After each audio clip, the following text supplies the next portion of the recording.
Kesempatannya menipis menjadi calon gubernur Jakarta, Anies Baswedan tetap yakin bisa diusung koalisi partai pemilik kursi DPRD Jakarta.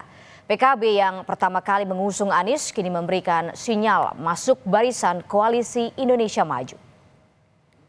Tapi baik lagi untuk Jakarta ataupun Jawa Tengah, seperti yang saya bilang, tunggu kejutannya di bulan Agustus. Kaisang Pangarep, putra bungsu Presiden Joko Widodo, bisa jadi seperti ahli nujum alias peramal yang meramalkan tak cuma nasibnya, di mana ia akan bertarung di arena Pilkada 2024, apakah Jakarta atau Jawa Tengah. Tapi juga meramal nasib Anies Baswedan dan partai-partai yang sedari awal sudah mengusungnya di pemilihan gubernur Jakarta. Seperti menikmati prosesnya, sepekan kemudian Kaisang soan menemui Partai Kebangkitan Bangsa yang jadi salah satu penentu nasib Anies di Jakarta. Jadi, seberapa besar peluang Kaisang maju di Jakarta? Dari Partai Santri Indonesia, karena kami hari ini sarungan semua. Ketika ada permintaan dari masyarakat, terkhusus DKI, yes, saya siap melawan Pak Anies Baswedan. Saya pun juga siap untuk melawan Pak Ridwan Kamil. Kedatangan Kaisang adalah rayuan kedua bagi PKB dalam 3 pekan. Sebelumnya, PKB dirayu Ketua Harian Gerindra Sufmi Dasko Ahmad masuk koalisi Indonesia Maju Plus menentukan siapa calon pasangan di Jakarta. Pun juga belum detail karena Mas Kaisang juga katanya menunggu istikharah katanya. Belum. Nah terus gimana ini DKI atau Jateng bagaimana detailnya nanti nunggu perkembangan istikharah. Nah sampai hari ini saya nggak ngerti Kim Plus itu apa. Kalau sudah pilkada itu ya sudah semua pihak sama, tidak ada Kim, tidak ada Jong Un. Tidak ada Jong-ul, nggak ada Kim Yong, yang kimchi nggak ada. Bagi kami pilkada itu semua partai sama, ada cocok dalam berbagai perkembangannya. Itulah kita bareng, kita jalan. Agustus, sejak pekan awal sudah memberi banyak kejutan, terutama manuver Partai Kebangkitan Bangsa di Pilgub Jakarta. Setelah rayuan Dasko, Kamis malam, Ketua Umum PKB Muhaimin Iskandar menemui Prabowo Subianto di rumah dinasnya sebagai Menteri Pertahanan. Lagi-lagi, Muhaimin mengelak soal koalisi untuk pemilihan Gubernur Jakarta. PKB dukung Anies atau enggak sih Gus? Ini membahas negara, ini bukan pilkada saja. Gabung Kim Plus nggak Gus? Kim Plus itu apa? Kim Plus apanya Kim Jong Un ini? Negara itu maksudnya apa Gus? Pembahasan negara itu? Pembangunan yang akan datang yang harus kita lakukan bersama-sama.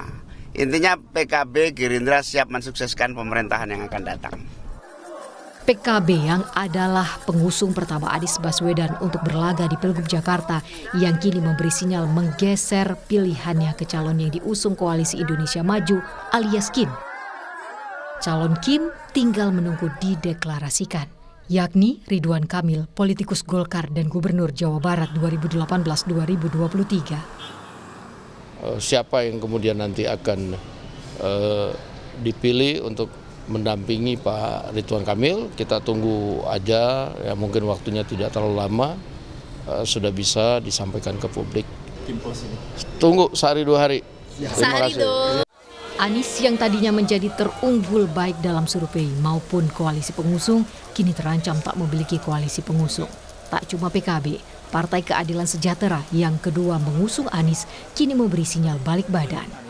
Kita memiliki term and condition yang kami sampaikan tadi hingga 4 Agustus yang lalu. Sehingga proses di sini kita sekarang mulai membuka komunikasi dengan pihak-pihak yang lainnya, termasuk dengan Kim kita buka komunikasinya.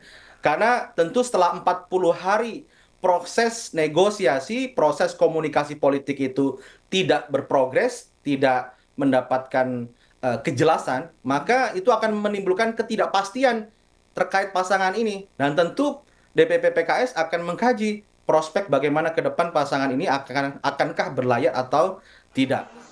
Dalam sepekan ini, memang tak cuma PKB dan PKS yang memberi sinyal balik badan dari koalisi mengusung Anies, tapi juga Nasdem, hal yang dianggap lumrah oleh analis politik lantaran barter tawaran menteri yang diajukan koalisi Prabowo di pemerintahan mendatang. Nah, sebuah konfigurasi politik baru, mereka kemudian harus menarik diri. Kira-kira gitu, itu perspektif pertama.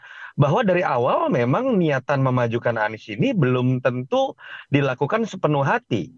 Tapi dilakukan di panggung depan dalam konteks untuk menaikkan bargaining position supaya kemudian bisa masuk ke dalam koalisi Prabowo Gibran. Sebelum menyatakan dukungan kepada Mas Anies, Surya Paloh itu sudah mengunjungi Kertanegara dan menyatakan niat untuk masuk ke dalam koalisi Prabowo Gibran. Itu pula kalau kita lihat PKS misalnya jadi menarik.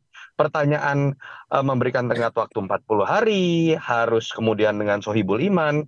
Kenapa prasyarat seperti itu misalnya tidak diberlakukan ketika Mas Anies dulu maju sebagai capres, wakilnya PKB loh. PKS tidak kemudian menarik, bukan menarik ya, mungkin menarik sendirian. Tadi Kang Pipin sudah mengatakan ada indikasi PKB dengan Nasdem mungkin mundur. Pilkada kali ini sepertinya memang tidak berdiri independen. Ada yang sepertinya ingin mengintervensi kedaulatan partai untuk bisa sepenuhnya mencalonkan sosok terbaik dengan barter-barter politik yang lain. Apa sih? Jabatan menteri. Karena kita tahu ini pertama kalinya pilkada ada dalam satu periode waktu bersamaan dengan momen pilpres.